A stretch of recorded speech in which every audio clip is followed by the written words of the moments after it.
Mr. Wickham is the son of a very respectable man who had the management of our family estates, and my own father was fond of him and held him in high esteem.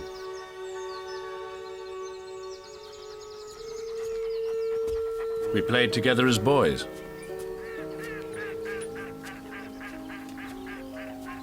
After his father's early death, my father supported him at school and afterwards at Cambridge, and hoped he would make the church his profession. But by then, George Wickham's habits were as dissolute as his manners were engaging.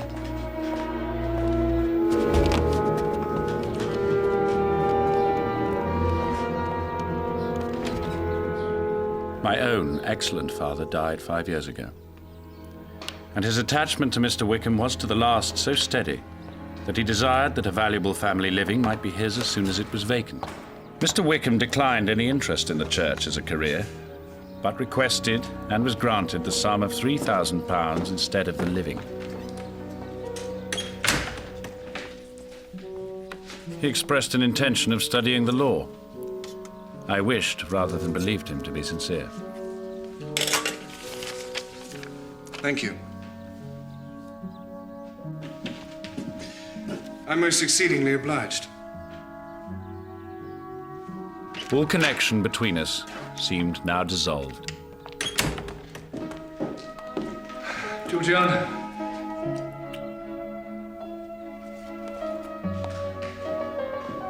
Being now free from all restraint, his life was one of idleness and dissipation.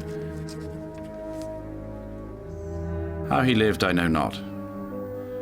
But last summer, our paths crossed again under the most painful circumstances, which I myself would wish to forget. My sister, Georgiana, who is more than 10 years my junior, was left to the guardianship of Colonel Fitzwilliam and myself. About a year ago, she was taken from school to Ramsgate and placed in the care of a Mrs. Young, in whose character we were most unhappily deceived. And thither also went Mr. Wickham, undoubtedly by design. She was persuaded to believe herself in love and to consent to an elopement. She was then but 15 years old. A day or two before the intended elopement, I joined them unexpectedly.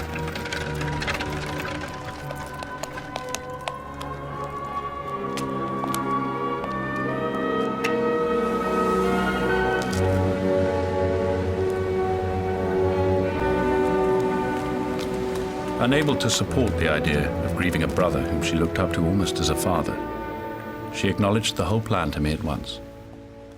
You may imagine what I felt and how I acted. Mr. Wickham left the place immediately.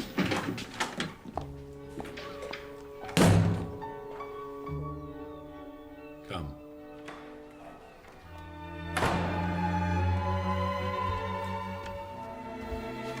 Mr. Wickham relinquished his object, which was, of course, my sister's fortune of £30,000.